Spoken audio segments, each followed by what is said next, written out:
influenciador mais assistido de 2024. Ele deve ter aparecido aí na sua geladeira também. Pablo Marçal!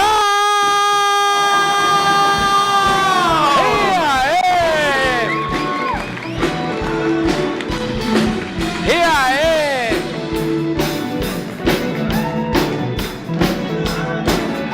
Nossa, aí sim. E aí, gente?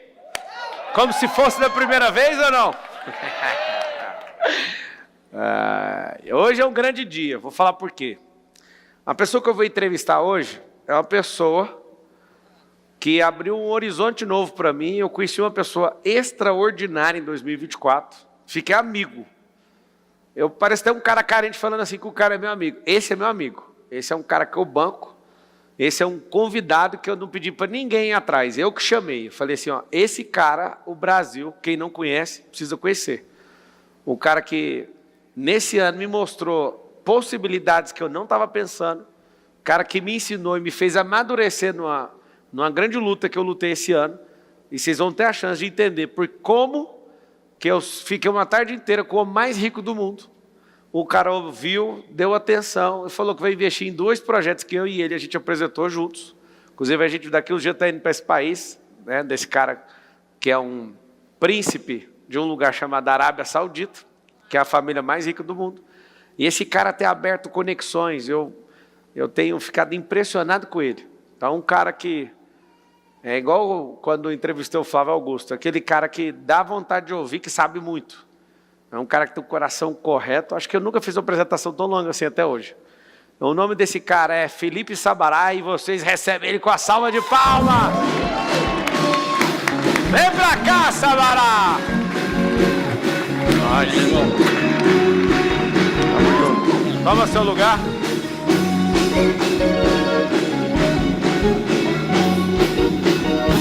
Mas sim. Sabará. Oh, prazer estar aqui com você. O Sabará, ele é um cara muito influente. E aí você fala, cara, mas eu não conheço ele. Ele não é um grande influenciador digital ainda. Mas é um dos caras mais influentes que eu conheço. Eu, pessoalmente, posso falar isso para vocês. Seja bem-vindo, Felipe Sabará. Obrigado, um prazer enorme estar aqui. Ele que é o pai da Eva, ele que é o cara que tirou das ruas de São Paulo 3.500 pessoas da mendicância e deu emprego para 3.500 pessoas. Uma salva de palmas por causa disso. Obrigado.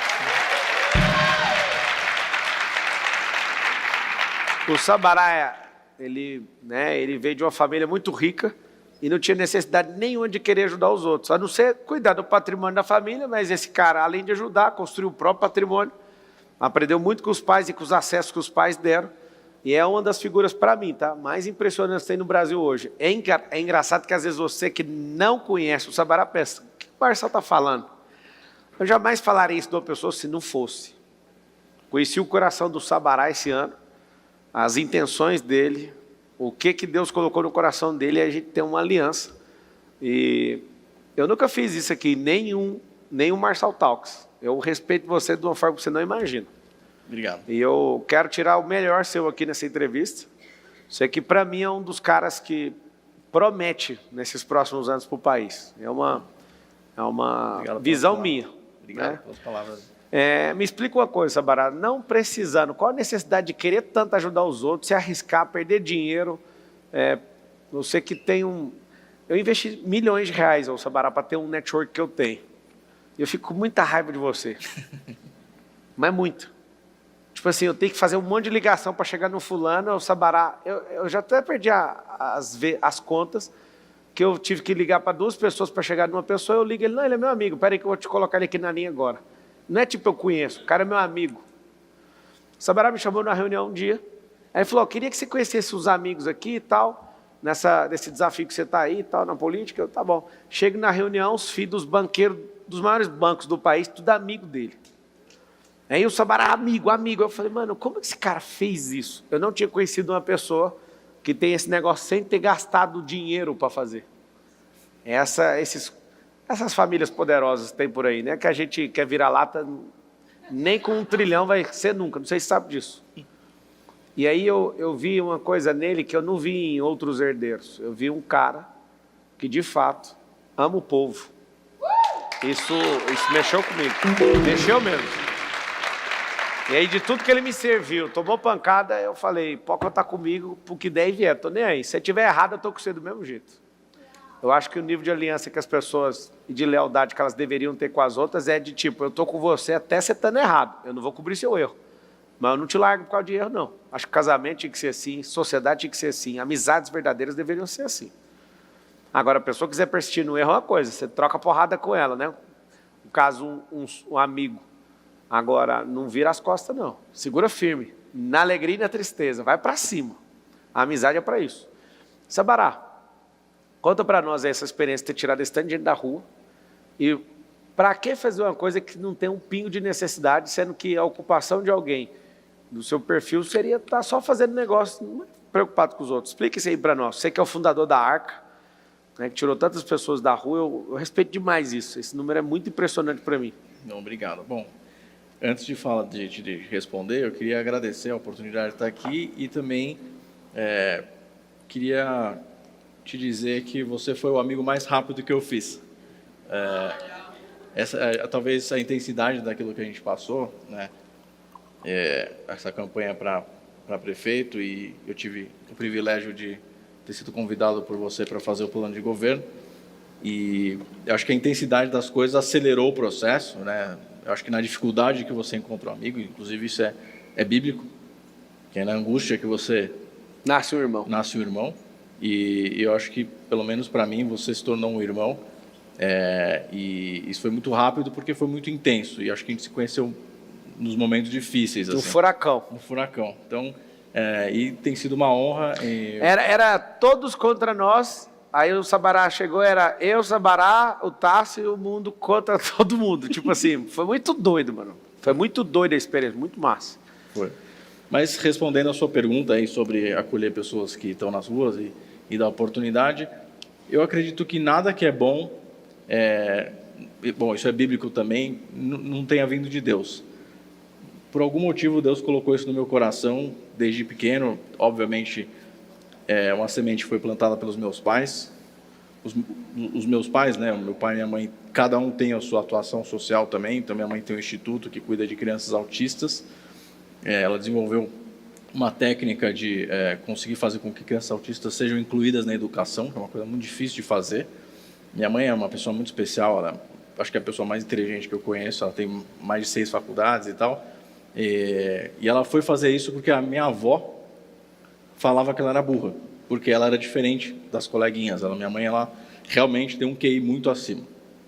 Sabe que o QI da criança é materno, né? Ah, é? Tem gente ficando preocupada agora. O QI do filho vem da mãe.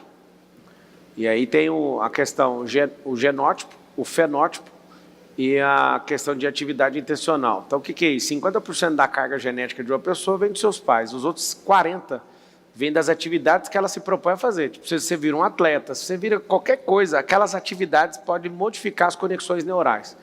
E os 10% para compor o 100% são as atividades, são as circunstâncias que você submete, de pressão, de crise. Isso é assustador. Ou seja, esses fatores são multiplicáveis. Então, você ter uma inteligência não significa que você vai ser igual. Significa que você tem uma base de tomada de decisão, de cálculos automatizados no cérebro igual sua mãe. Pra você saber, essa é uma notícia muito boa e dá para potencializar. Então minha mãe escreveu dezenas de livros e tal, e quando a gente nasceu, eu tenho 2 irmãos, ela decidiu não colocar a gente na escola. A gente fez homeschooling, né? Eu estudei em casa até os 11 anos de idade. No Brasil é ilegal, então a gente foi matricular nos Estados Unidos.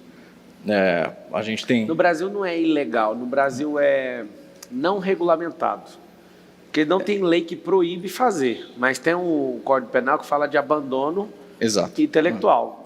Mas os pais são penalizados. Não, dá problema. Eu sei que você deve ter mais experiência aí, mas eu não posso deixar isso passar assim. Por quê? Porque se a lei não permite, é ilegal. Se a lei não ampara, você está sem amparo.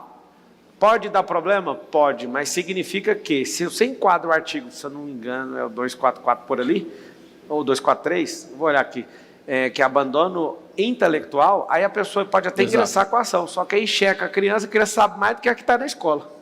Aí não tem como Acho que ter o termo, tipicidade. o termo correto seria não legal, Isso, ou seja, não é legalizado. Isso, não é regulamentado. A Bia Kicis, deputada federal, Sim. ela foi a relatora do projeto de lei de homeschooling, eu até participei como caso, porque eu fiz homeschooling até os 11 anos, eu e meus 2 irmãos, e agora falta a votação no Senado, que está travada porque o atual governo não apoia, enfim, pelo contrário, é contra a homeschooling. Porque quer centralizar o ensino. E é um péssimo ensino, que é um ensino que não ensina educação financeira, não ensina empreendedorismo, não ensina nada digital, não ensina tecnologia, não ensina nada.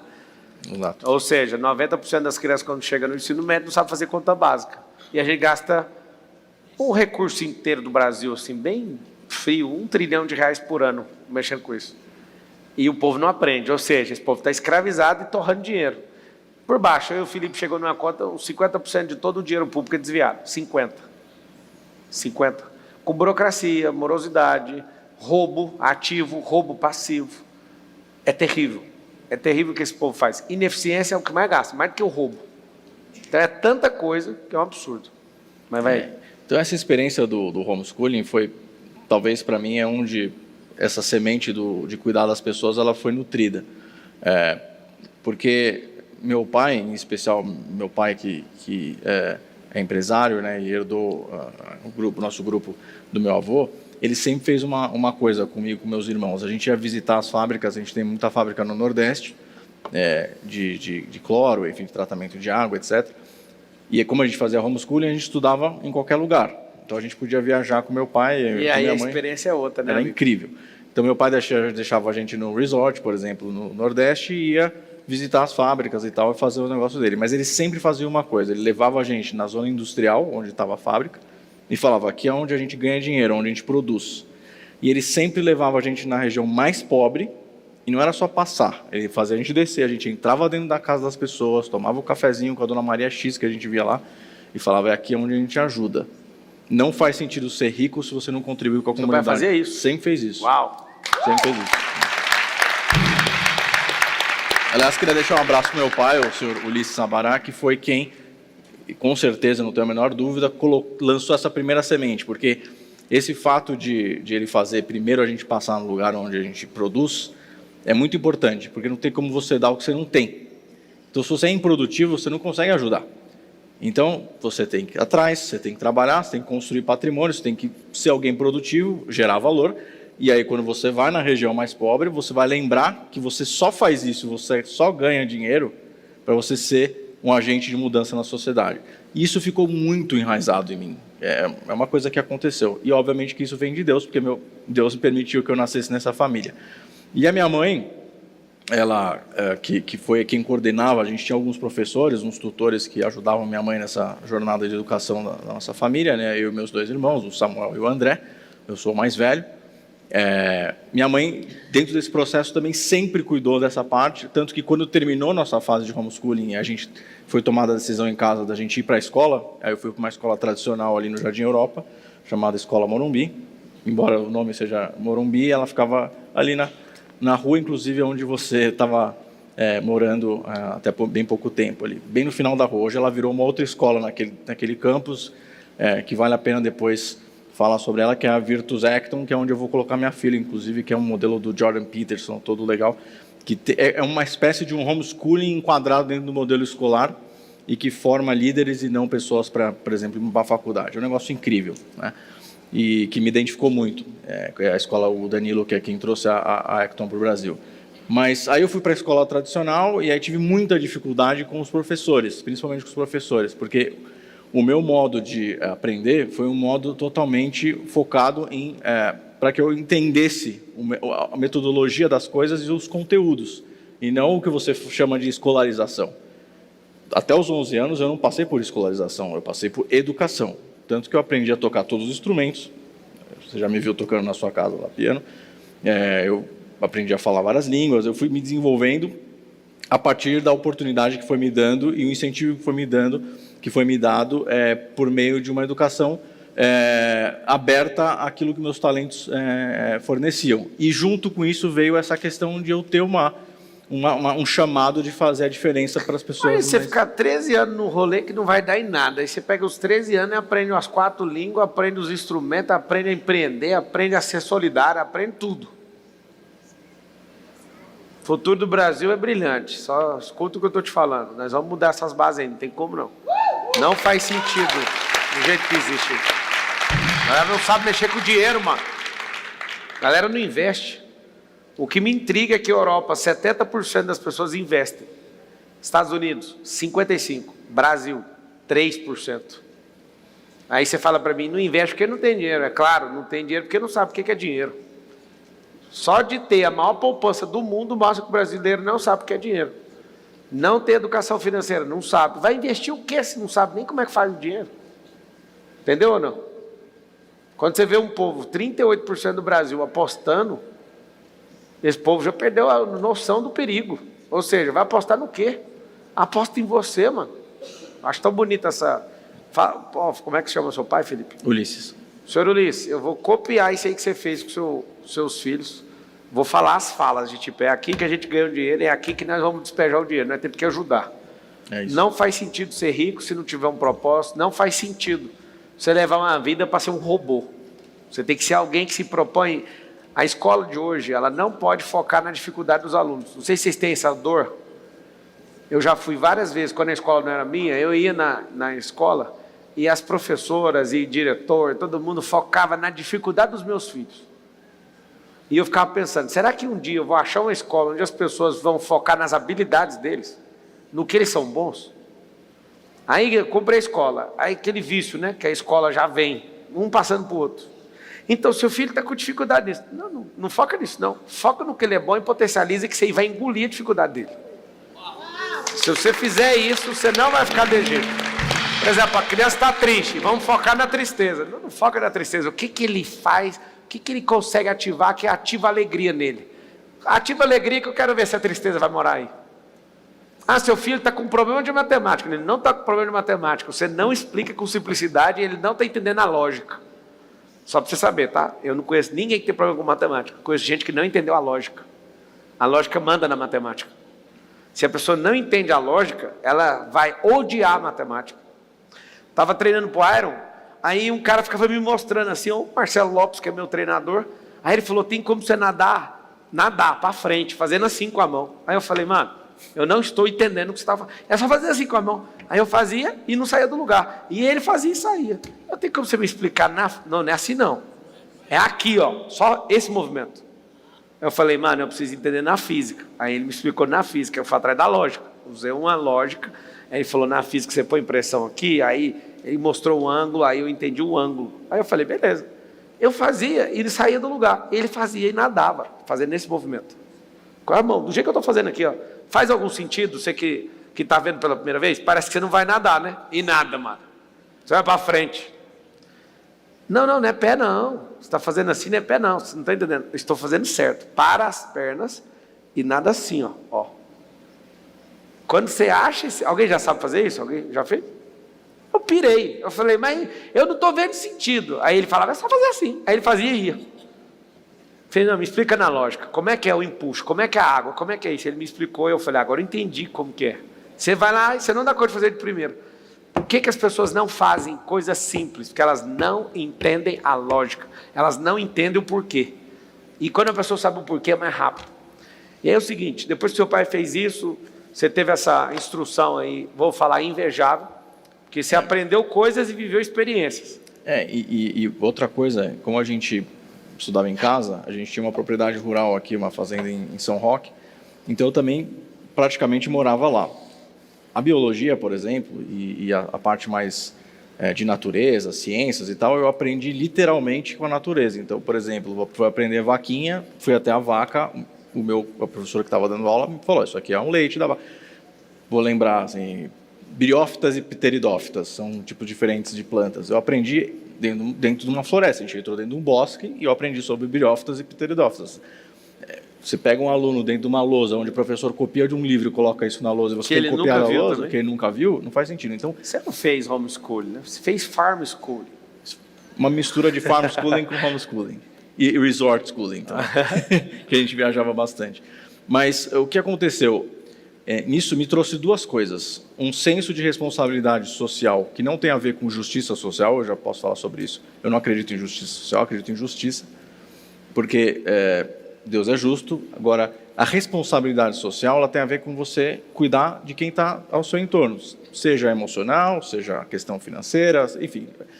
Mas uma outra coisa que me trouxe, e eu acho que e trouxe um benefício muito legal, e que eu acho que também tem muito a ver com o que eu faço hoje, é a questão ambiental. Eu aprendi a observar a natureza nesse período, porque eu estudava em casa, em farm schooling, etc., que você falou. Eu percebi que na natureza não existe resíduo, nada é descartado, tudo tem um propósito. O bichinho, inclusive, que morre na boca do outro, ele é quase que um sacrifício para o círculo alimentar, para que a coisa continue.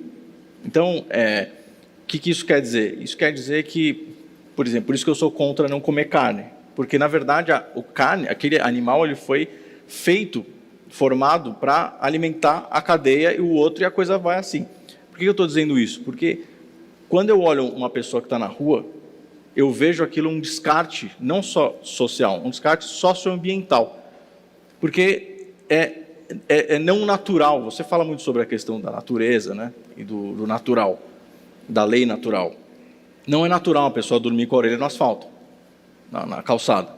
Mas não é natural a sociedade ver uma pessoa que tem valor, que tem história, que tem experiências, ver aquela pessoa descartada e não usar aquilo como matéria-prima para fazer a sociedade evoluir e ser melhor. Do mesmo jeito que jogar plástico no lixo, né? Eu aprendi muito com um conceito que eu já te falei, mas não sei se você vai lembrar, da permacultura. A permacultura é uma ciência que surgiu na Austrália nos anos 70, que eles chamam de ciência do óbvio, que é óbvio, por exemplo, que se cai água do céu, você vai captar, né? Só que quantos telhados, de fato, na cidade aqui do Alphaville ou de São Paulo captam água? Quantos por cento dos telhados? Então, a espécie humana, ela descarta pessoas, vamos dar exemplo da população de rua, que é a mais, vamos dizer assim, pesada, né? Mas é um sinal de que o sistema deu errado. Você que mexeu com isso, tem 80 mil pessoas na rua, igual fala? Para mim tem até mais em São Paulo.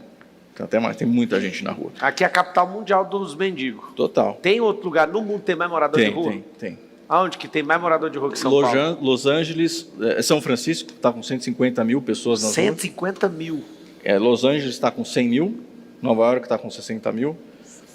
Na verdade, um problema global, né? E, de novo, a sociedade, a espécie humana que se diz a única consciente, é a única que descarta coisas e pessoas. De novo, vou dar um exemplo de uma árvore. Quando cai uma semente, ela não vira outra semente só. Ela vira uma outra árvore com um monte de fruto e em cada estação ela vai dando mais fruto. Então a natureza ela trabalha no modelo da abundância, no paradigma de abundância. A espécie humana, depois que... Esses meninos que estudam na escola, conversa de jeito assim não. Conversa não. Então, para mim, por exemplo, quando eu leio a questão de Adão e Eva e do Jardim do Éden, o que para mim foi o pecado de Eva? Baseado na Escritura. Você né? foi lá também fazer homeschool, lá no jardim. Quase isso. Eu quase morei no jardim. Eu estou assustado. Eu quase morei no Jardim do Éden, mas, na verdade, eu construí um espaço, antes de montar o que eu vou dizer, como é que eu tiro as pessoas da rua, né, que são as hortas urbanas. Eu montei um espaço que a gente chamava de Éden, que era uma fazenda para as pessoas em situação de rua morarem. E lá tudo era autossustentável e a gente produzia mais alimento do que era consumido, mais água do que era consumido, mais energia do que era consumido. E é isso que a permacultura prega.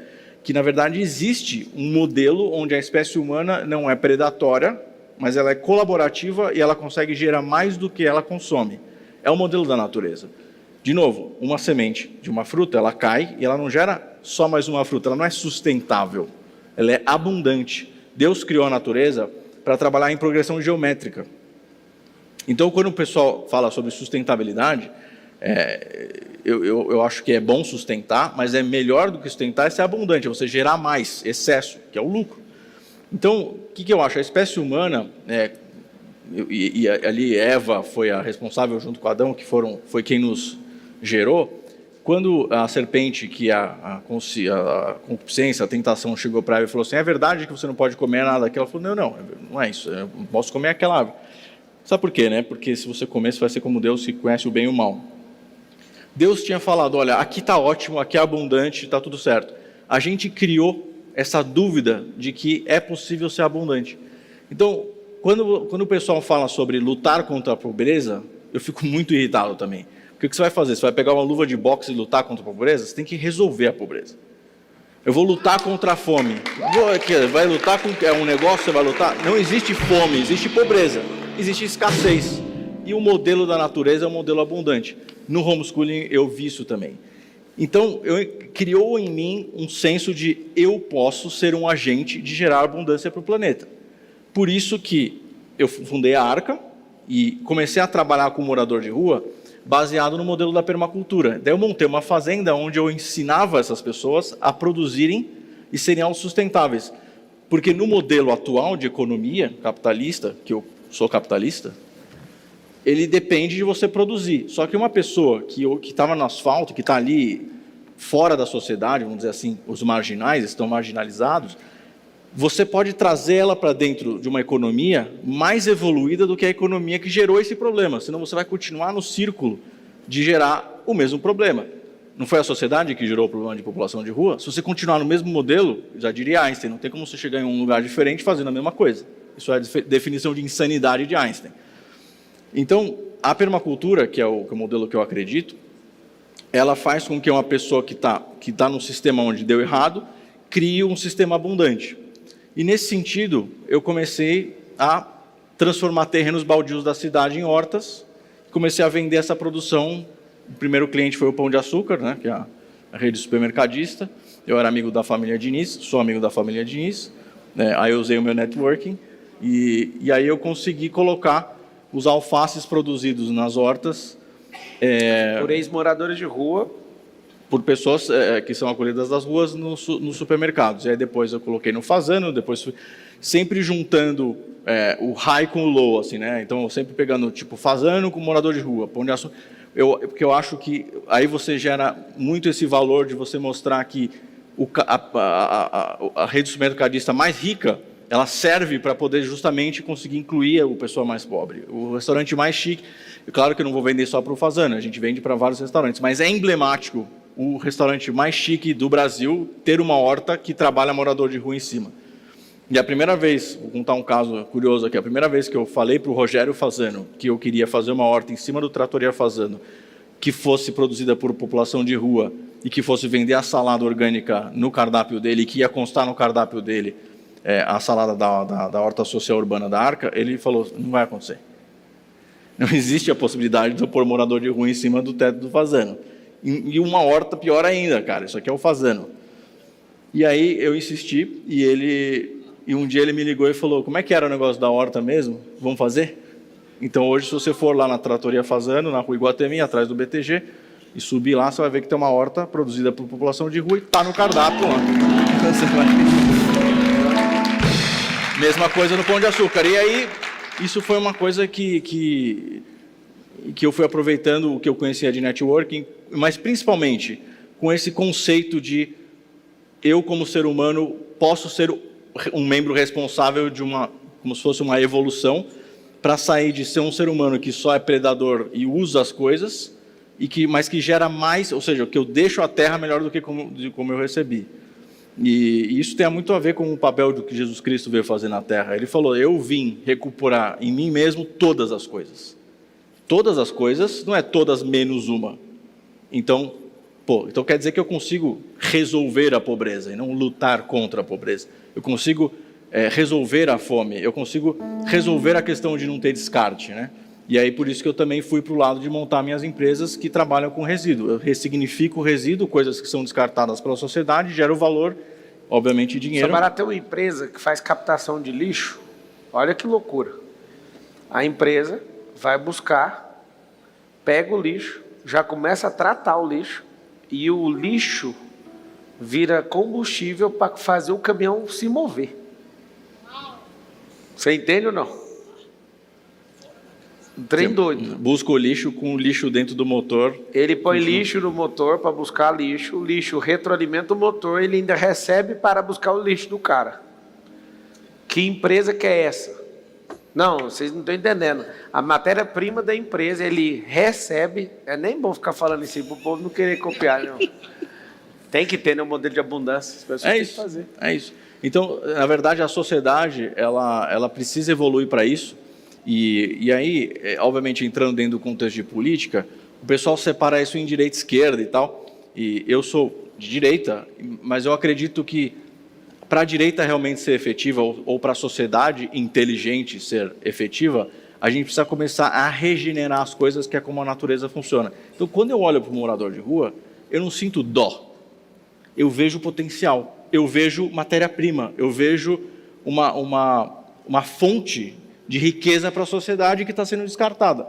Então, quando eu comecei como é que eu descobri isso? Eu comecei a ir para a rua, e ao invés de eu levar comida e tal, na verdade, as primeiras vezes eu até fui junto com o pessoal que fazia isso, mas eu comecei a escutar o pessoal que estava na rua, eu falei, esse cara não precisa de um prato de comida, ele precisa de uma oportunidade para ele ser um agente de importância e de matéria-prima rica para a sociedade, porque na verdade ele é. Umas super histórias, assim, pessoas de superação absurda, gente do Nordeste, gente do Paraná, gente do Mato Grosso, gente daqui das favelas de São Paulo, tudo. E aí isso mexeu muito com o meu coração, porque eu falei assim, as pessoas elas estão olhando para essa causa da maneira errada. É uma questão de visão, uma questão de modelo. Só para vocês terem noção, um cidadão brasileiro médio, 80 mil pessoas conseguem gerar 5 milhões de renda num dia. Você entendeu? A desossa que significa 80 mil pessoas improdutivas, aí inverte o jogo. Na cidade de São Paulo, custa R$1 bilhão para manter essas pessoas na rua e não tirar elas da rua. Ou seja, elas deixam de gerar 5 milhões de reais por dia e deixa um rombo de 1 bilhão e ainda é passivo recorrente. Por quê? Porque não melhora, continua tendo que colocar 1 bilhão, 1 bilhão, 1 bilhão, 1 bilhão, 1 bilhão. Você entende o que ele está falando ou não? Tá vendo? O negócio é dinheiro, não é utilidade mesmo. Todo ser humano deve ser útil. Se ele não for útil, a inutilidade dele vai custar 2 vezes.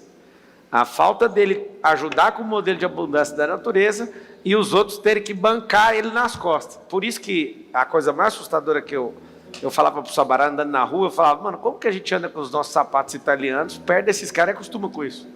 Aí eu saí doido, ele do lado ali. Já tirou 3.500 pessoas da rua, eu falei, eu vou orar com esse aqui e vou convencer esse cara a sair. Ele olhando assim, ó, vai aí, mostra, vai aí pra você ver. E você vai sair, o cara, eu vou sair. Eu olhava para ele, isso aqui é fácil, vou tirar todo mundo hoje mesmo, né? Aí o cara, não, eu vou ali falar com a minha namorada. Eu fui tudo esperando aqui, vou te levar para abrigo, tem um passo a passo, né? Ele me explicou. Aí ele voltou, minha amiga não quer deixar eu ir, não. Eu falei, mano, você casou com essa mulher? Não. Então deixa ela aí, vamos mudar de vida, depois você busca ela, mano. Senão você não vai sair. Não, dá hora aí, doutor, que você falou aí, não vai ver aí amanhã, tá? E tchau. Aí fui para o outro. Deixa eu te falar.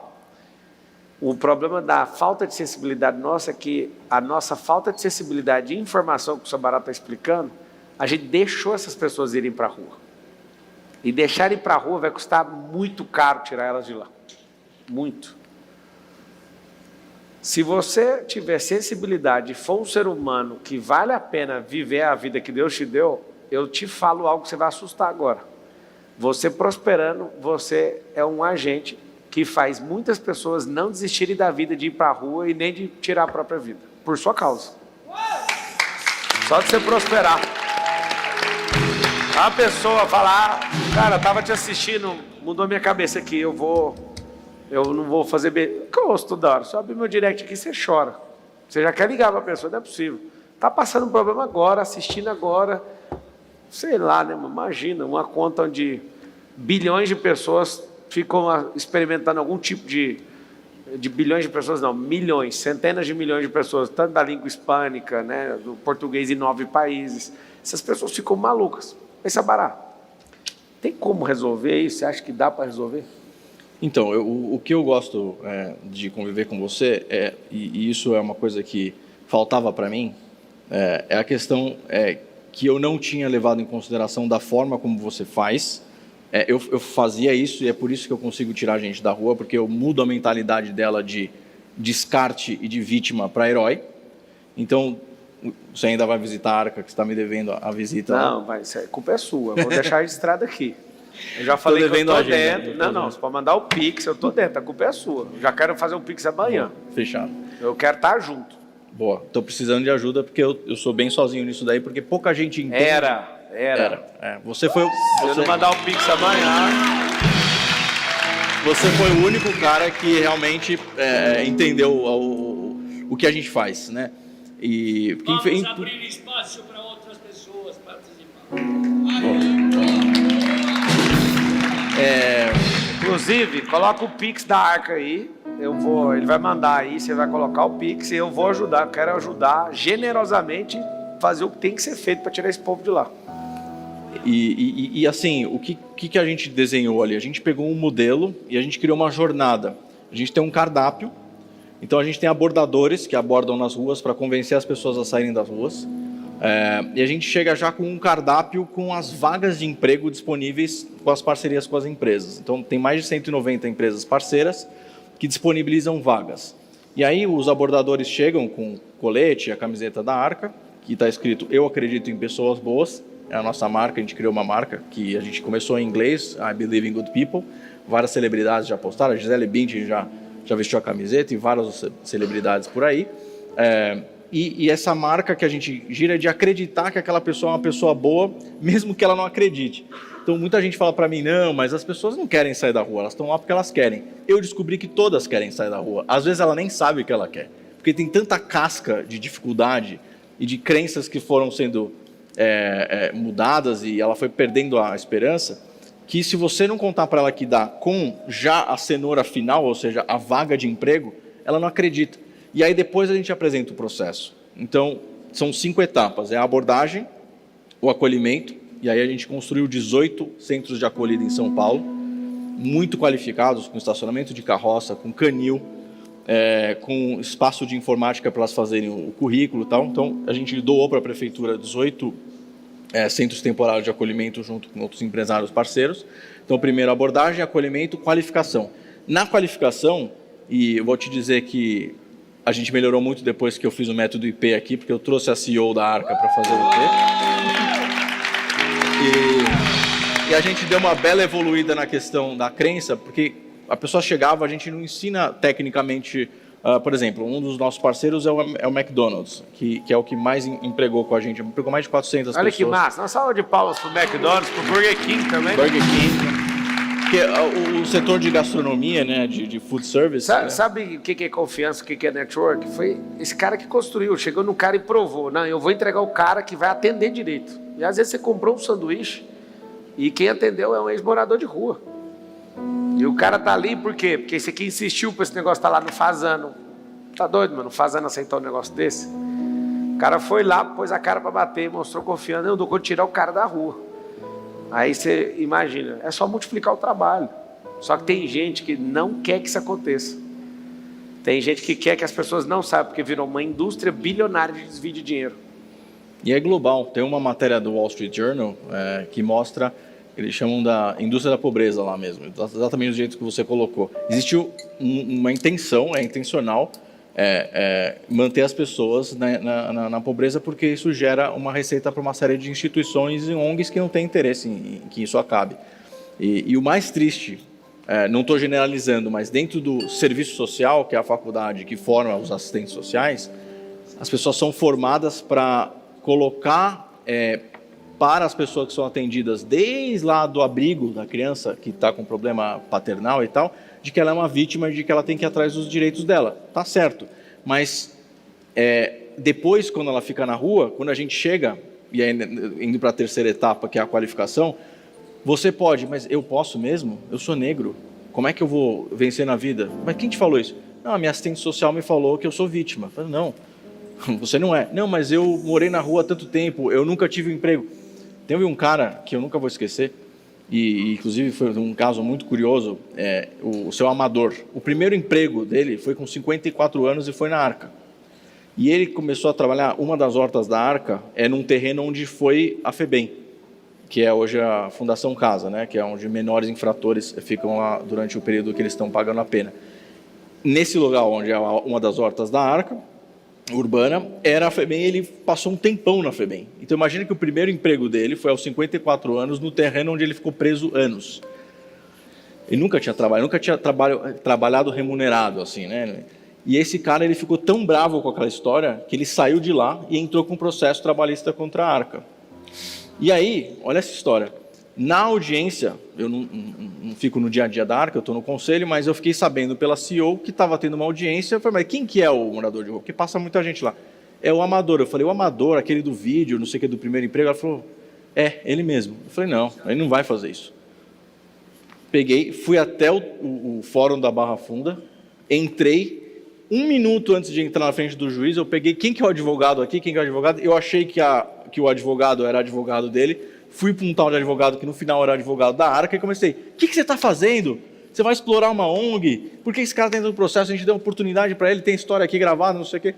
E aí o cara falou assim, não, desculpa, eu não sou advogado dele, eu sou da Arca. Ela é advogada do tal do Amador. Daí eu virei para ela e falei assim, você que é advogada dele, você sabe que essa instituição já tirou mais de 3.500 pessoas da rua? Você sabe que a gente dá oportunidade? Ela virou assim, não, mas como você é usado? Você não pode falar assim comigo, eu sou advogada dele, ele tem os direitos dele, trabalhistas, não sei o quê. Eu falei, pois é, você é esse legado que você quer deixar para a sociedade? Você pega uma pessoa que foi beneficiada, que teve o primeiro emprego dele, e você convenceu esse cara a processar uma instituição que está tirando milhares de pessoas das ruas, e é isso que você vai deixar para os seus filhos, para a humanidade e tal? Bom, moral da história, a advogada parou, foi até o Amador, chamou ele, e falou, é um absurdo o que nós estamos fazendo. Nós não deveríamos estar processando a Arca, a partir de amanhã você vai voltar para a Arca, e eu estou retirando o processo, e aliás é o seguinte, a única condição para isso acontecer é eu quero ser voluntária da Arca, eu quero ir toda semana lá como advogada para ajudar a tirar documento, eu sei que morador de rua tem problema de documentação, moral da história, essa é uma voluntária da Arca até hoje, que reverteu, ela era advogada que tinha entrado com o processo trabalhista com uma pessoa que a gente tinha tirado da rua. Então quando você vê essas coisas acontecendo, você vê que a mentalidade do Amador era de sugar a sociedade, inclusive da ONG que ajudou ele a ter o primeiro emprego no lugar onde ele foi preso. E isso que você fala de mudança de mentalidade, ele afeta, cascateia, né, em todas vamos dizer assim, as camadas da sociedade. Mas na população de rua isso é muito latente. É a mentalidade de miséria e de pobreza que está reinando ali. Então é muito difícil. Você viu ali que é difícil convencer. É ali uma média de 7 vezes e a gente tem todo esse processo. Então... Teve um que é lá de Moçambique. Você está fazendo o que na rua? Cadê sua família? Está lá em Moçambique. Mas está fazendo o que aqui? Estou sem documento. É só pegar o documento, ligar para o outro, dar a passagem, embarca o cara. Onde que é a família?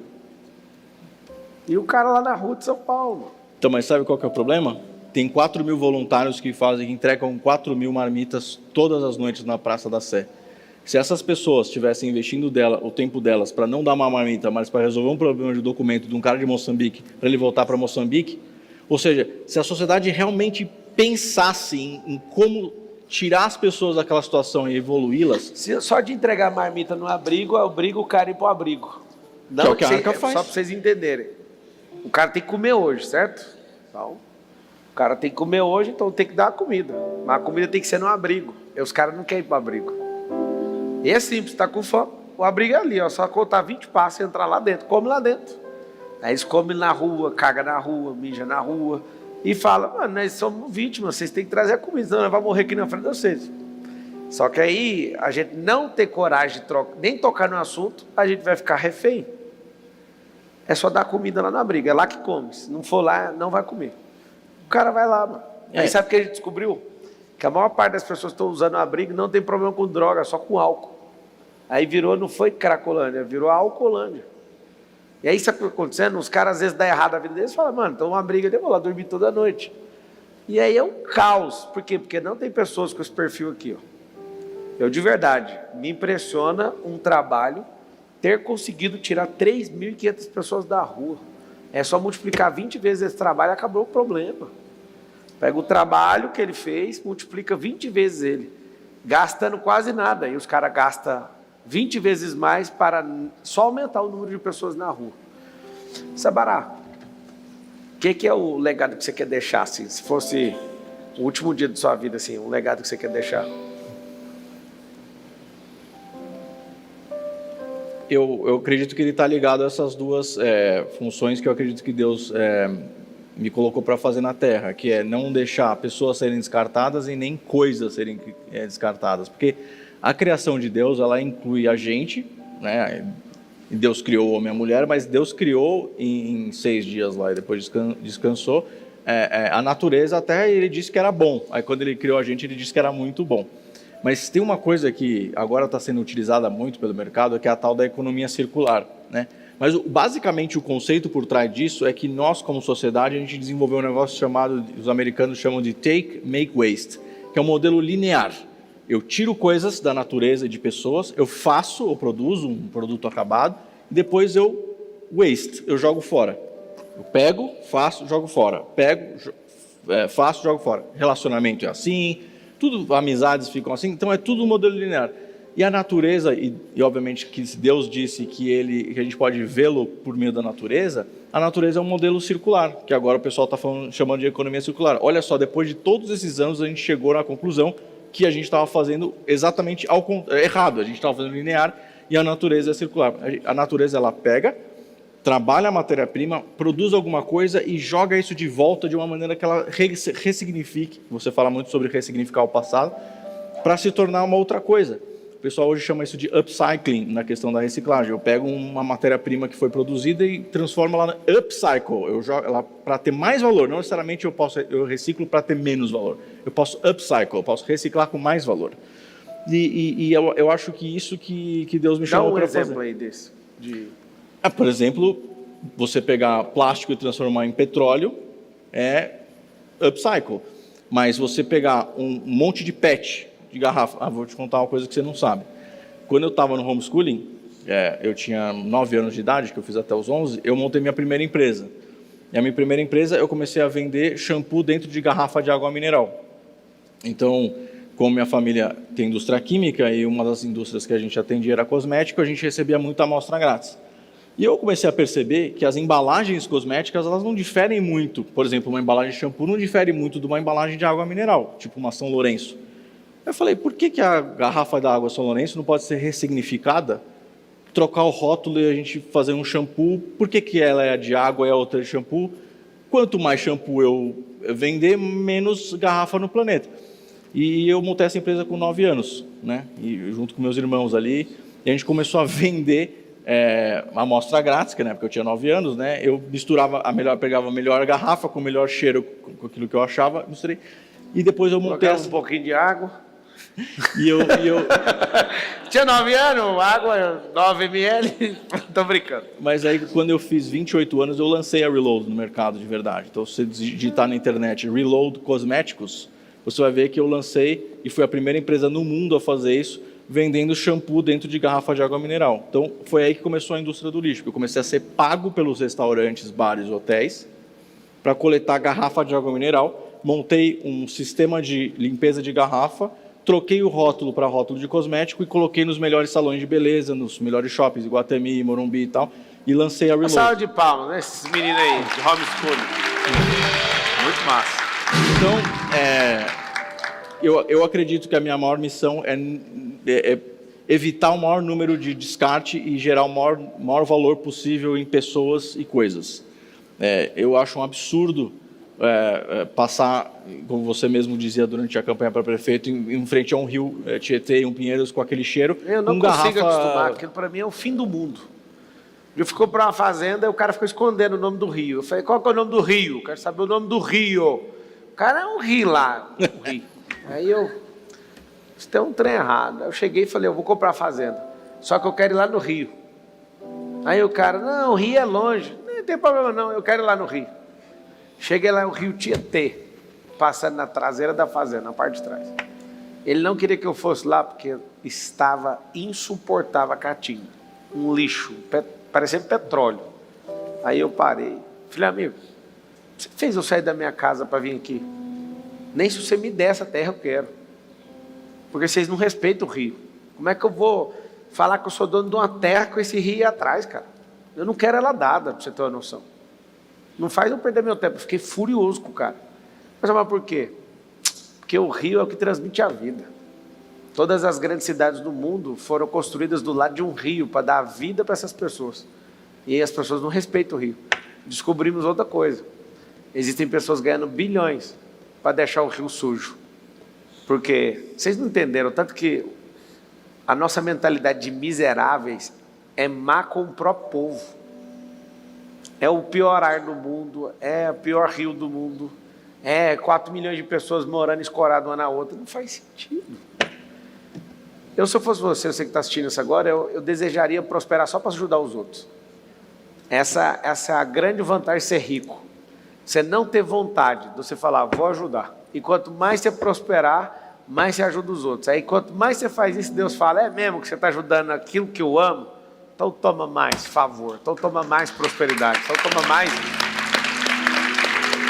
Prepare os microfones para fazer perguntas para o Sabará. Vá direto no como. Sabará, faz a pergunta para mim, depois abre para as pessoas. Vamos lá. Quer perguntar para mim? Eu não sou um aluno, estou aplicado de homeschool igual você. Cuidado com as perguntas. Eu vou repetir a pergunta que você me fez.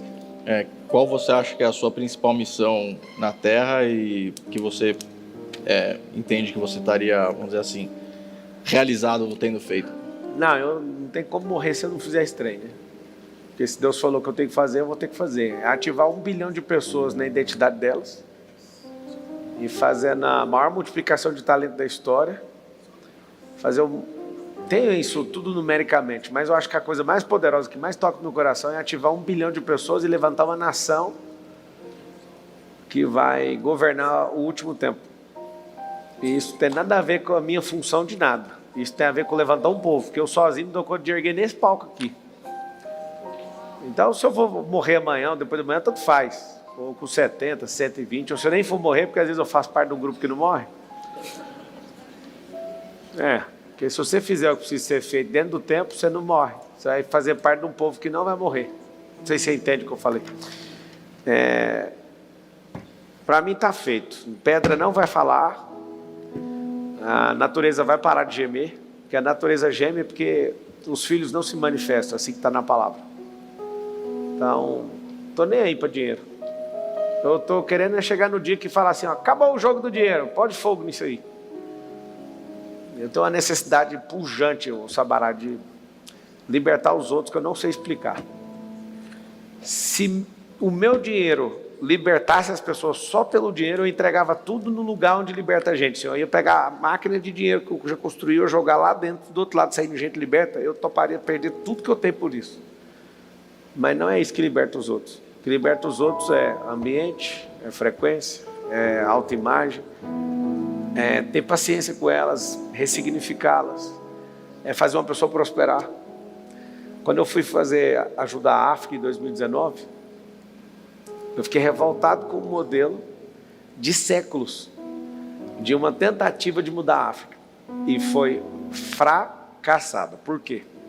Porque você chegar num lugar e dar coisas para alguém que não mudou a sua mentalidade, você só perdeu o seu tempo e deu coisas, isso não tem o circuito completo. Várias pessoas, quando me viram indo para a África, falaram assim, pelo amor de Deus, me banca para eu ir. Eu falei, nunca que eu vou exportar a pobreza do Brasil para lugar nenhum. Se você quer ir lá servir e eu tenho que te bancar, significa que você não dá conta de cuidar da sua vida. Como é que você vai ensinar alguma coisa para os outros? Vou te dar um livro aqui, ó, vai ler. Faz isso aqui, cuida da sua vida primeiro. Nunca topei, não topo e nunca toparei mandar uma única pessoa que eu tenho que pagar R$1 para ela ir lá levar prosperidade. Aos que eu enviei, todos, eu falei, prova para mim que você dá conta de pagar pelo menos suas contas. Se você der conta, significa que você dá conta de ensinar outra pessoa. Aí eu falei, vocês podem me pedir quantas leitoas vocês quiserem, mas não come a matriz. Aí descobri lá, falei, eu vou trazer as leitoas. Não, aqui nós não comemos leitoa, não. É pecado, é crença. Aí eu falei, o que vocês comem? Planta o que vocês comem. A mentalidade é absurda. Ter uma terra que dá fruto, mas não planta. Ter um animal matriz, aí quer matar a matriz. Não mate a matriz. Ou seja, é insustentável o modelo de mudar a vida dos outros, sendo que você não dá o código de reprodução na mão dela. Exportar pobreza, nunca fiz e não vou fazer. Vou te dar um negócio que eu tenho que ficar dando. Mano, você vai acabar com a minha vida de jeito. Emocionalmente, ninguém suporta ter que ficar bancando qualquer pessoa, nem que seja 1 ou 2. Imagina bancar milhares. Aí eu falo para todo mundo, vocês vão produzir. A maior sensação que eu tive na minha vida, que eu acho que é que você tem tirando o povo da rua, foi chegar lá em Camizungo e ver um negócio chamado pleno emprego. Olhar para um lado, gente pendurada em casa, e 30 caras ali, o outro fazendo tijolo, 5 mil tijolos por dia, aquele povão, tudo prosperando. Eu falei, ai, tem como? Por que eu acredito no Brasil, Sabará? Você é um cara que me fez acreditar um pouco mais. Acho que um pouco não, muito mais. É saber que, se a gente levantar esse povo, vai ser mais rápido que lá na África. Muito mais. Muito mais. Então, vou te contar um caso. Quando eu já estava fazendo um trabalho com população de rua, eu estava lá na minha adolescência, e aí me convidaram para ir para a África. Eu fui lá para a Namíbia, só que eu falei, eu quero passar perrengue, eu não vou fazer... Bem, podemos visitar safari e tudo isso aí, mas assim, qual que é o pior lugar ali? Mesma coisa que aconteceu comigo. Os caras me levaram nos trabalhos, eu falei, não, eu quero ir no ruim. Aí não chegava no ruim, eu falei, me leva no pior então, deixa eu ver. Aí lá eu falei, é aqui que eu quero. E aí eu fui nos lugares absurdos, assim, eu vi coisas ali que realmente... Mas, como eu sempre fiz trabalho social no Brasil, eu falei, mas eu já vi coisa muito ruim, inclusive já te levei algumas bem ruinzinhas aqui em São Paulo. Pior que na África. E eu olhei e falei, tá, beleza, a África tem essa história, tal, anos, né, séculos de pobreza e tal, mas, e aí sabe que foi interessante? O negócio da horta, que eu desenvolvi, que hoje a Arca, ela tem as hortas sociais urbanas que produzem com mão de obra de população de rua, que paga salário para eles, que vende, isso sustenta assim e tal.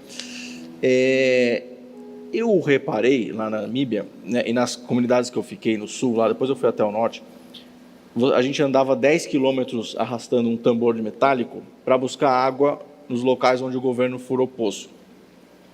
E aí as comunidades todas fazem isso, elas caminham, a cada 10 quilômetros tem um poço, é o que tem de água, com um tambor de lata desses 195 quilos.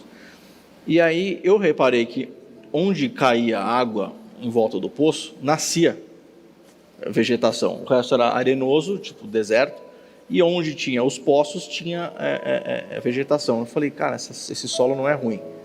Estou falando eu era adolescente. O que eu fiz? Eu voltei para o Brasil, fiz uma vaquinha, arrecadei dinheiro. Antes disso eu fiz uma pergunta lá para a comunidade onde eu estava, para as comunidades onde eu estava indo, quem toparia plantar. Um cara chamado Matuzi, que era o filho do rei lá. Pra você ter noção, o rei tinha um carro sem roda, na garagem, não tinha roda. Mas esse cara, o Matuzi, ele falou, eu topo testar, eu só preciso de recurso. Vim para o Brasil, arrecadei $50 mil, e a gente comprou um sistema de irrigação lá para Okunjato, chama, a região lá da Namíbia. Resultado, passaram-se todos esses anos, lá hoje é a região que mais produz alimento, o maior produtor de hortaliças da Namíbia é o Matuzi. E eu, que era um adolescente, por simplesmente ter uma mentalidade completamente diferente, ter visto que quando pingava água em volta do poço nascia vegetação, tive a ideia de arrecadar com meus amigos o sistema de irrigação e mandar para o cara. Foi disso que me inspirou a fazer as hortas aqui também. Porque eu falei, a África minha é aqui. Agora, é interessante como os povos podem se ajudar. Do jeito que você está ajudando a África, lá você também, com certeza, aprendeu coisas que você pode fazer aqui para construir e reformar comunidades em São Paulo e no Brasil. Então, de verdade, assim, eu queria te motivar, já que você respondeu isso, assim, por favor, continue fazendo isso do jeito que você está fazendo e conte comigo no que você precisar. Mesma coisa. Porque eu falo isso, pouquíssimas pessoas tocaram meu coração da maneira como você tocou, porque eu sei que é genuíno o que você está fazendo. E não tem como a gente não conseguir se a gente mudar a mentalidade e a gente implementar processos ligados à natureza. Eu acho que o que eu aprendi, que complementa o que você faz de mentalidade, eu aprendi com esse modelo de permacultura e de entender a natureza, que é possível gerar abundância no urbano, no rural, e a gente conseguir produzir alimento e não lutar contra a pobreza e nem contra a fome. É resolver isso. E é isso que eu vou fazer. Sabe,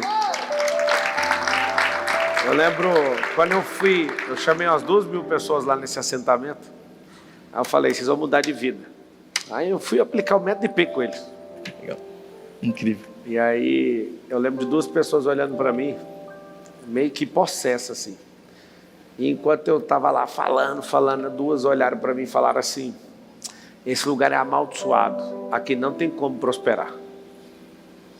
Eu falei: Deus, eu vou arrebentar com os céus aqui, mas esse negócio aqui vai prosperar. Esses caras não mandam aqui não. Eu vou até o fim.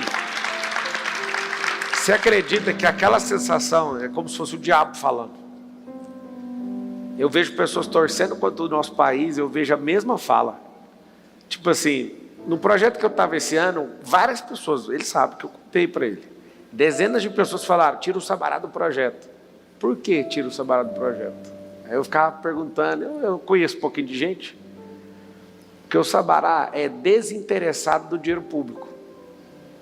Igual eu. A gente entrou num projeto, foi para resolver a vida dos outros. E os políticos, eles não suportam pessoas desinteressadas do dinheiro público. O que significa esse desinteresse? A gente não depende deles, desse dinheiro, e a gente quer pegar o dinheiro que é nosso e servir o nosso povo. E os políticos não suportam pessoas assim. Porque pessoas assim, proliferando dentro da política, empurra todos os interessados no dinheiro público. Perfeito. E aí eu via em várias reuniões: não, eu quero te fazer um pedido. Eu, pode falar. Tira o Sabará. Eu falei: não, pode tirar eu então. Então tira eu. Porque que eu entendi? É uma reserva moral que a gente tem que ficar colocando na política de gente que é desinteressado desse dinheiro. Por que eu estou falando isso? Eu vou continuar insistindo. Nós vamos chegar no tempo onde alguém vai falar assim: aqueles malucos. Não é só a gente, é muita gente que está pensando igual. Essas pessoas não desistiram. Só lembra de uma coisa: do mesmo jeito que falaram para mim que aquilo ali não ia prosperar, olha o nome da terra, Camizungo, significa o fruto que não deu certo. Aí alguém falou: Marcelo, você vai querer mudar o nome da cidade? Eu falei: não, só para o diabo ficar com pesadelo para a vida inteira, vai continuar o mesmo nome. A gente vai ressignificar o nome, o sentido desse nome. Aí eu coloquei assim: ó, nós vamos colocar lá na porta, na hora que terminar a parte de urbanização, Camizungo, a terra que frutificou. Não interessa o que alguém fala que é, interessa o significado daquilo. E aí muda o sentido. Então, quero te dar os parabéns mesmo. Obrigado. Eu acredito muito em você e qualquer coisa que você estiver topando aí, me chama, eu vou pra porrada, eu faço o que tiver que fazer. Tô falando sério. Igualmente. Tamo junto. Tá? Tamo junto. É muito massa alguém tratar você igual bobo. Não, tira o Sabará, que o Sabará atrapalha. Dá um motivo aí pra mim. E eu ver a cara das pessoas, tipo assim: mano, mas esse cara sempre atrapalha. Atrapalha por quê? Os políticos. Atrapalha porque não tem o interesse que você tem no dinheiro que não é seu. Você imagina, falar real pra você, mano.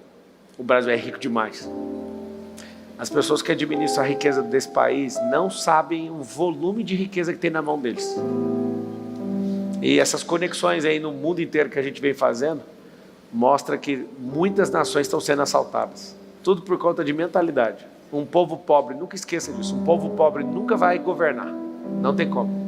Se não libertar esse povo para prosperar, eles nunca governarão o seu próprio terreno, sua própria cultura. Esse é o problema. Vai lá, pergunta direto no como para o Sabará. Oi, boa noite, Sabará. Boa noite. Tudo bem?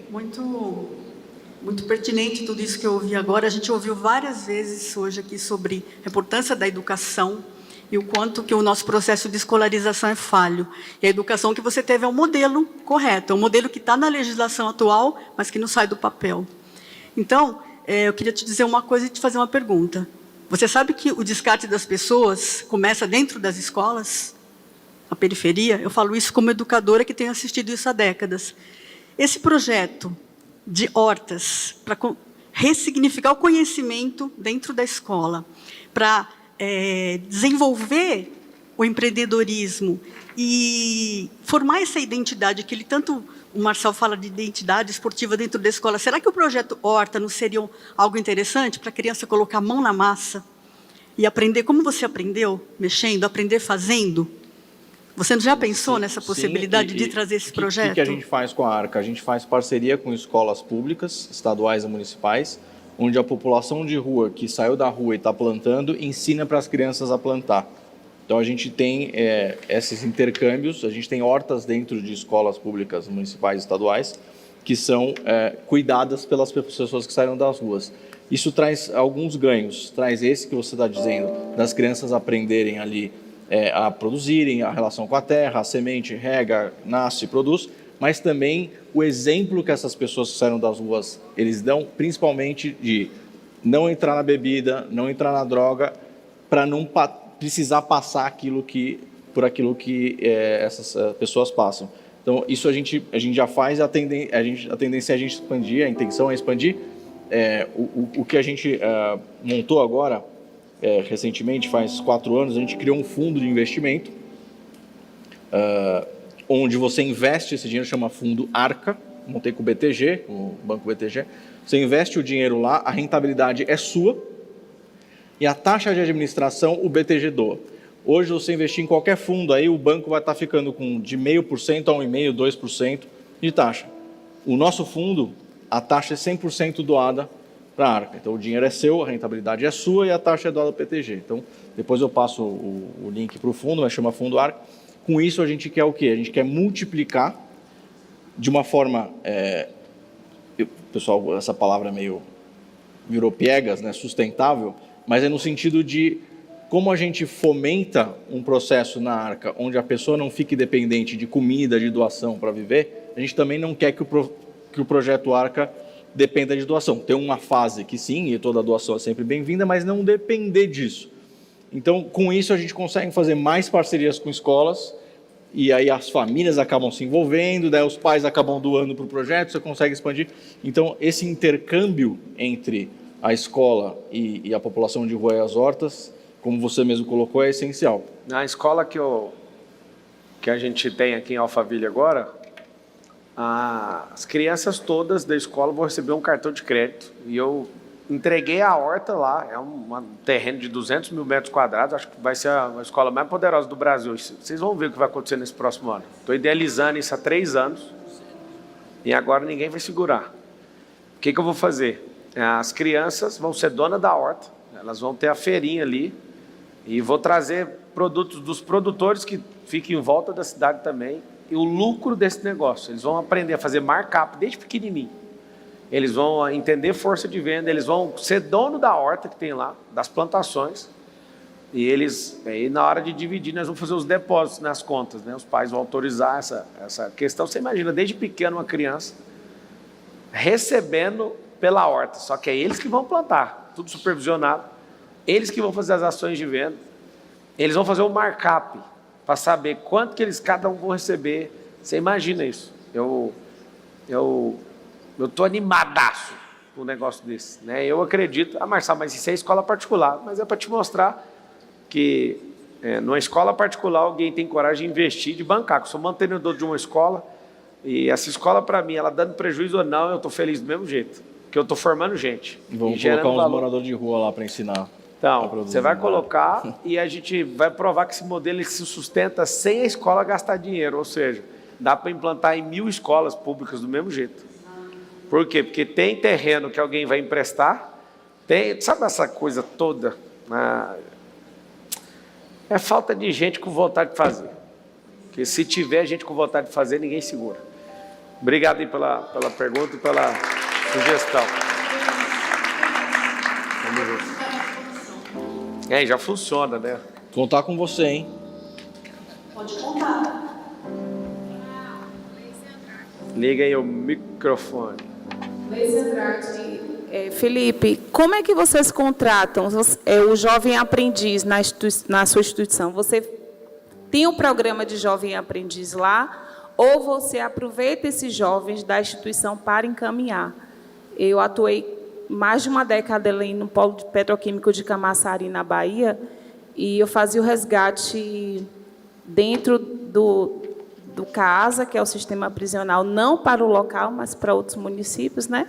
E tinha ali um relacionamento diário com o Conselho Tutelar. E as instituições eram nossas parceiras para fazer essa junção para que esse jovem fosse. Quando você falou do descarte das pessoas, mexeu muito aqui, porque quando eu olhava para os jovens, eu lembrava daquela chama acesa no polo petroquímico e olhava assim o cenário de quem estava fora, de quem ia passar pelo treinamento, de quem ia fazer o contrato, e eu falava assim, faça de tudo para ficar no CLT, para ser efetivado, porque tem muitos lá fora. Trabalhar com jovem, trabalhar na UTI, porque ele traz da infância os traumas. Lá no programa de aprendizagem, a gente consegue passear nesse lugar onde o perdão é liberado, e aí ele fica naquela coisa, me machuco ou não me machuco? Namoro com homem ou namoro com mulher? Faço medicina ou eu vou empreender? É a virada na vida deles. Qual que é a pergunta? A pergunta é se ele faz, onde ele faz o recrutamento e seleção para jovem aprendiz, se é pelo Sistema S, se você tem um programa lá, e se você tem uma equipe, ou se você tem um jovem aprendiz lá.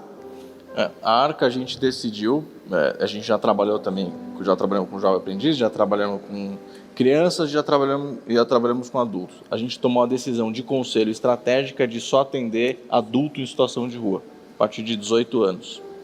Quando eu estava contando a história do Amador, eu estava contando que ele estava trabalhando, foi o primeiro emprego, no local que ele tinha sido preso na infância. Então a gente trabalha dois públicos na Arca. O público que está preso e está no semiaberto, porque essas pessoas saem e vão para as ruas.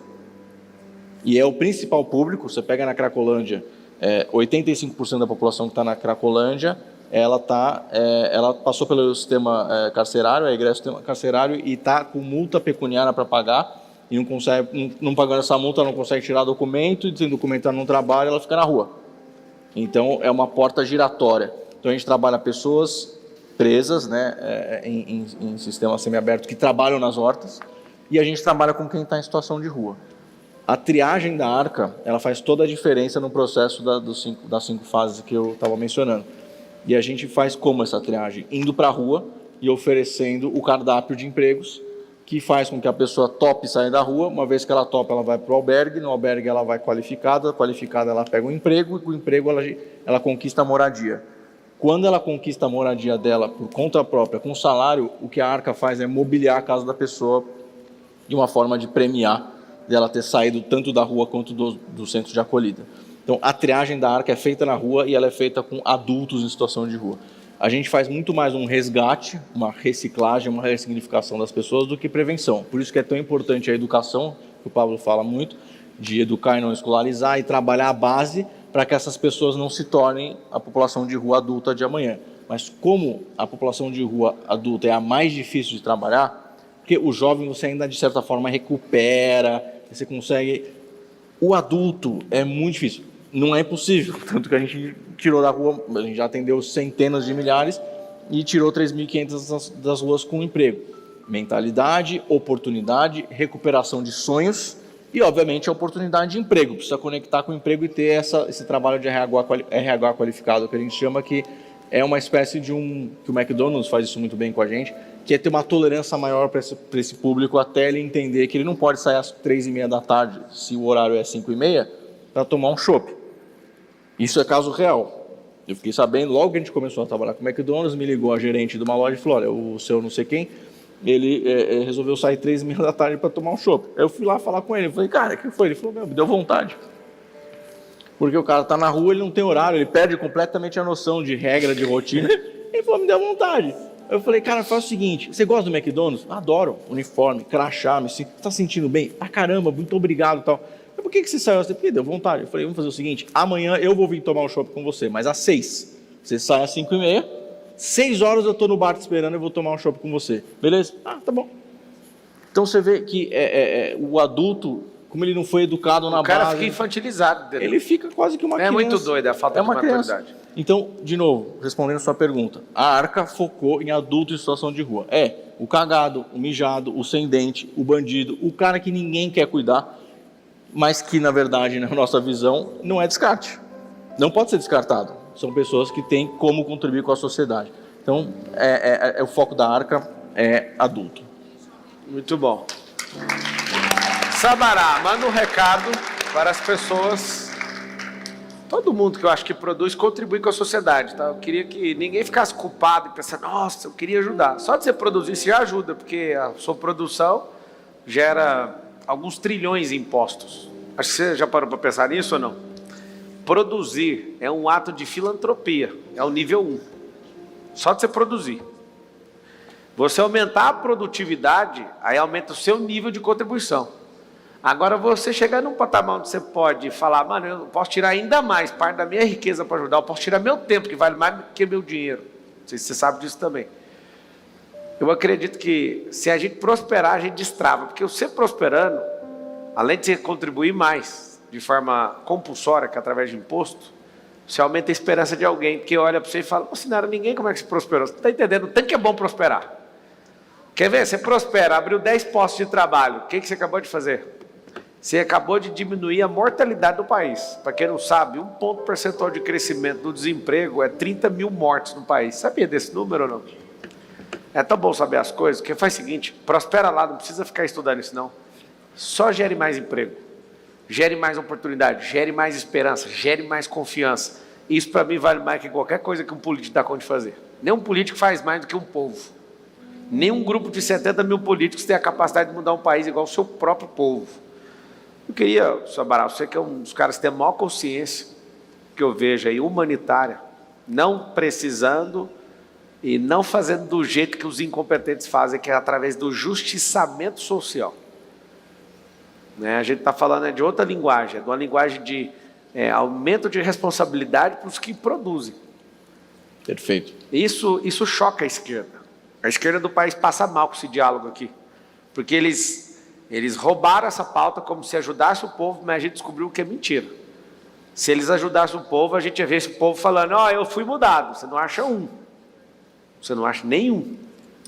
Que a esquerda ajudou, eu não conheço nem um único caso. Eu conheço gente que morre e mente por causa de partido. Mas de gente que foi transformada por causa disso aí, eu nunca vi. Nunca vi. Deixa eu te explicar uma coisa. Não é sobre um sequestro emocional, é sobre uma libertação emocional. Se você não prosperar, fique em paz. Ninguém dá conta de resolver. É uma parada que todos nós temos que prosperar como um batalhão. Isso aí vai mudar tudo.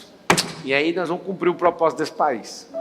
Que se você não entendeu até agora, é o povo mais rico da terra, só que tem a mentalidade miserável. É por isso que a gente finge de pobre, todo mundo. Eu não sei porque eu sinto essa dor, eu não vou morrer com ela não. Vamos arrancar isso aqui daqui do peito. Queria que você desse um recado. Não é para todo mundo não. Você vai ser o primeiro cara que não vai dar recado para o mundo inteiro. Você vai dar recado para quem precisa conectar nesse movimento.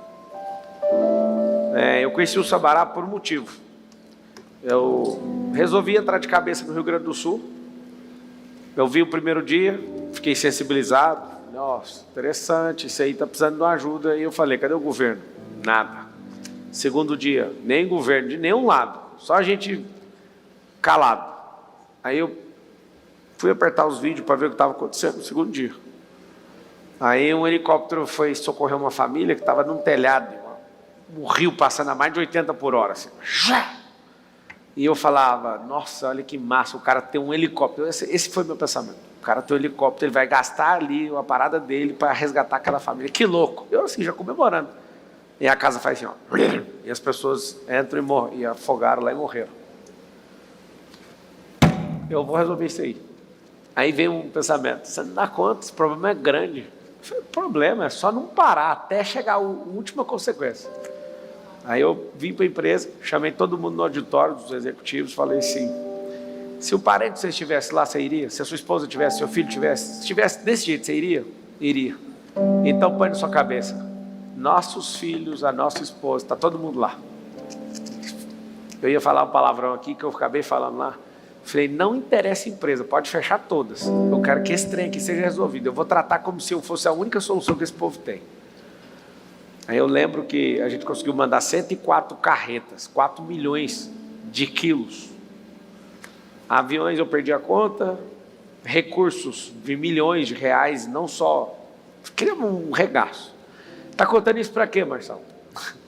Eu deixei o portão da principal empresa nossa aberto e todas as madrugadas, quando eu achava que ia zerar as doações, elas subiam 6, 7 metros de altura, assim.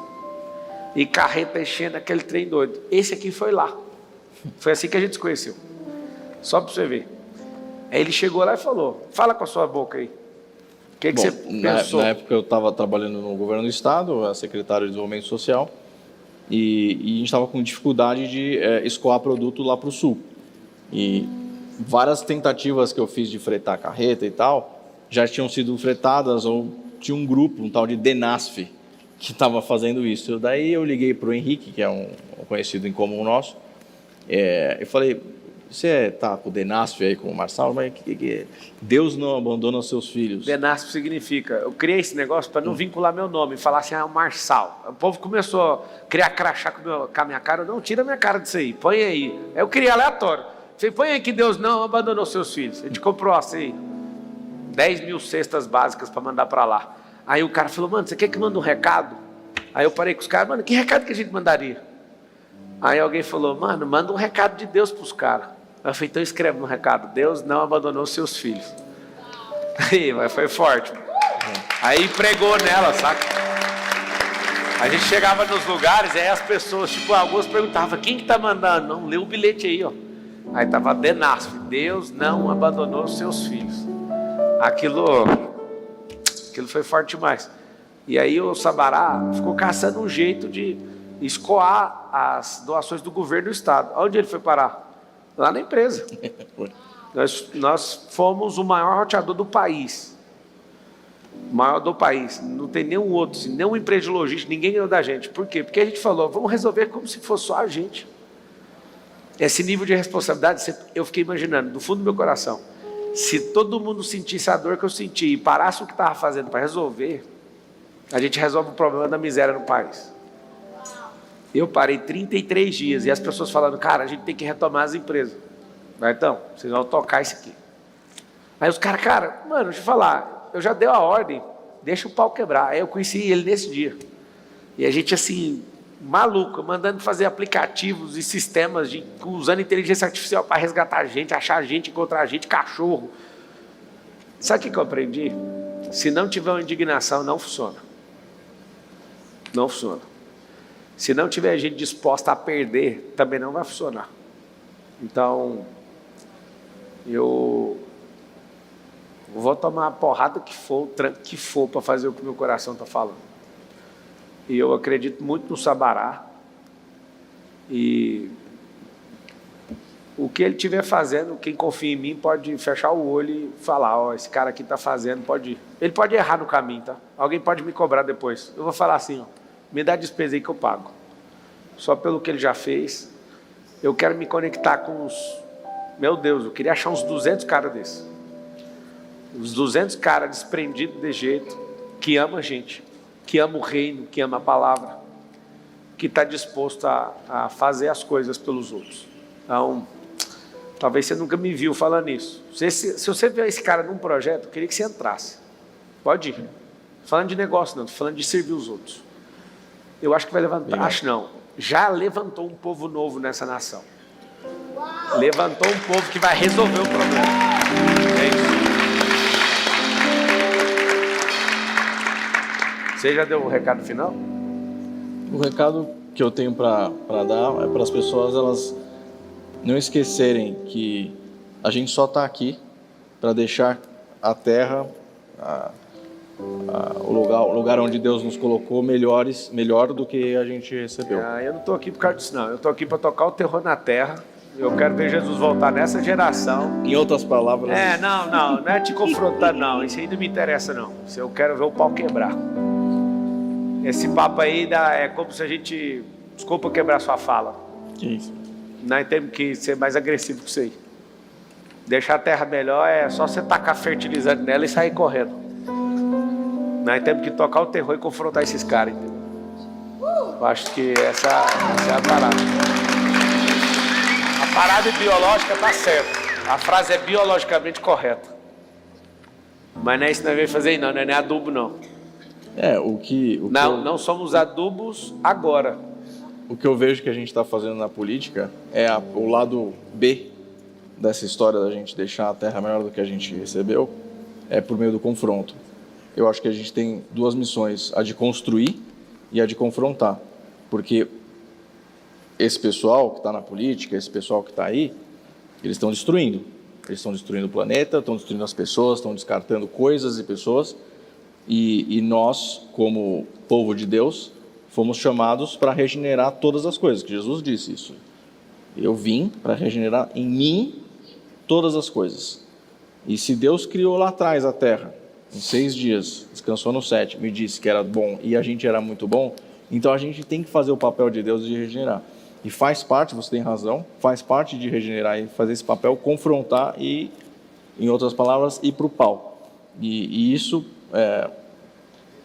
para isso você pode contar comigo também. Tamo junto. Agora já era.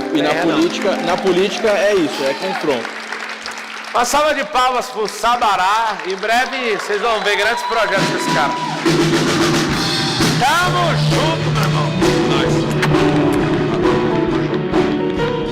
Olha aí, meu Deus, esse trabalho digital pra vocês. Bora tirar a foto aqui.